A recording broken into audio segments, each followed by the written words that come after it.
Alright, so hello guys, magandang araw sa inyo and welcome back again na naman sa ating YouTube channel at sa panibagong video tutorial naman. Okay yun, so request ng mga kaibigan natin, no.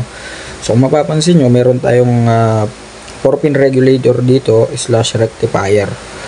So tuturo natin kung paano yung pin or kung ano yung mga wires na connected dyan para if ever man na makabili kayo ng ganitong regulator. Take note mga boss, 4-pin nga pala to, no? Okay, so if ever man na makabili kayo ng ganitong regulator na walang socket and wire lang itatap nyo, so alam nyo yung mga position nila at yung mga meaning nila and kung saan sila itatap. Okay, so napakadali lang naman ito mga boss, napaka basic lang nito. 4 lang to, 4-pin lang to. So ibig sabihin kapag 4-pin battery operated. Okay, yun, so unahin natin mga boss. Take note, kulay red nga lang pala lahat yung ginamit ko kasi nagmamadali tayo mag-edit, no? Kaya hindi na natin na palitan ng kulay yung mga ginamit nating linya. Okay, so unahin na natin mga boss. So dito muna tayo sa upper part, dito sa may left part. So kapag nakakita kayo ng, kasi 4 lang naman yan, so upper part na left.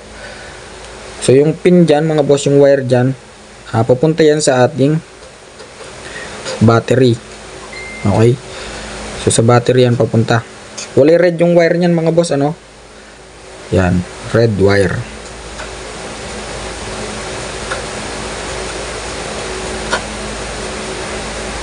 Okay. Yan, so meron na tayo agad idea kung ano yung isang pin niya. Next naman is yung ground mga boss. Okay, so dito naman sa lower part sa may bandang right, ito yung ground natin.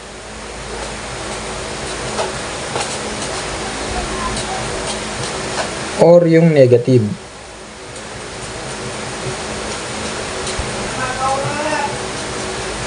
Ayan.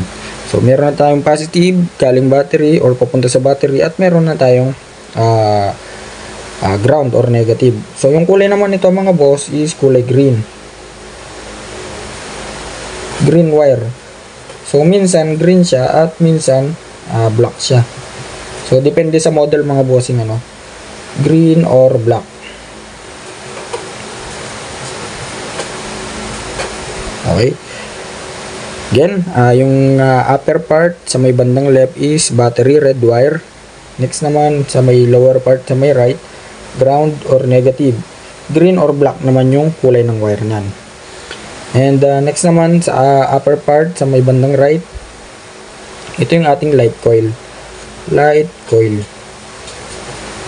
siya yung ating light wire. Yan. Ang kulay naman ng wire nito mga boss is kulay yellow. Yan. Yellow yan mga boss. Nanggaling naman to sa ating stator. Okay, so meaning to say alternating current yung pinanggalingan niya. So kapag pumasok kasi siya dito, pagka pumasok kasi siya dito sa ating regulator rectifier, dun pa lang mako-convert yung alternating to DC or AC to DC. Okay? AC. Yan. Again mga boss, yan yung ating light wire or light coil. Ang kulay ng wire niyan is yellow at ang pinanggalingan niyan is sa stator. Okay? Ganoon lang ang simple mga bossing. Next naman is itong ating trigger. So dito naman tayo sa lower part ng bandang left. Okay, so dito naman tayo. Ito kasi yung trigger natin mga boss, ano, or charging. Ang kulay naman nito, lagyan muna natin charging coil or charging wire.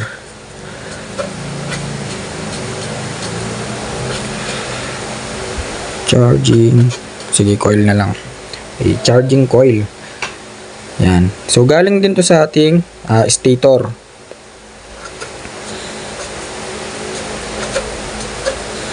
So meaning to say AC din siya mga boss. Alternating current din yung pinanggalingan niya. So pupunta lang siya dito sa rectifier natin or sa regulator para i-manage. So kapag lumabas yan dito sa battery, direct current na siya or even sa mga accessories natin. Next, ang kulay naman ng wire nito mga boss, pwedeng minsan yellow. Yan. Minsan pink. At minsan white. Yan. So may kalituhan nga pala dito mga boss, ano. Kasi minsan or madalas pares sila ng yellow wire. Yung charging coil at yung light coil natin, pares sila ng yellow wire.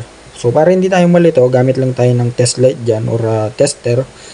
So kung alin yung malakas na voltage, siya yung charging natin. Kasi nga, yung light wire natin, mahina lang naman yan. Kapag wala tayong battery, so dyan tayo pwedeng mag-tap para magkailaw tayo sa ating motor. Kasi nga, yan yung ating light. Minsan, again, madalas yellow, minsan pink, minsan white. So ganun lang kasimple mga boss. Ayun.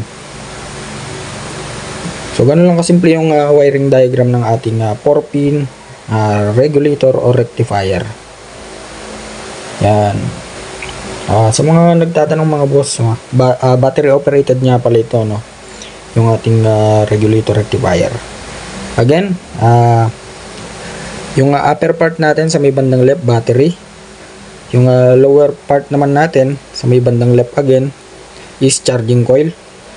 So, yan yung taga-charge ng ating battery. So, papasok dyan, i-manage nito, charge niya yung battery. Dito naman sa part na to, sa upper part, sa may right, yan yung ilaw. Kahit na wala tayong battery, pwede tayong mag-tap dyan. Kung mapapansin nyo, yung motor natin, kapag stator drive siya, nakasunod siya sa under ng motor or under ng makina or sa revolution ng makina. So, habang nire-revolution mo, lumiliwanag, so, dyan siya nakatap, dyan siya nanggaling. Kaya hindi napupundi yung ilaw ng ating motor or yung headlight kasi nga minamanage nito from AC to DC. Again naman next naman is yung lower part sa may right is ground. So ganun lang kasimple mga boss. Bali hanggang dito na lang siguro at sana may natutunan ka. And sa next nga pala 5-pin naman. 5-pin regulator naman. Ngayon, so bali hanggang dito na lang at sana may natutunan kayo at kung nagustuhan yung video na to, so please like, share, and subscribe.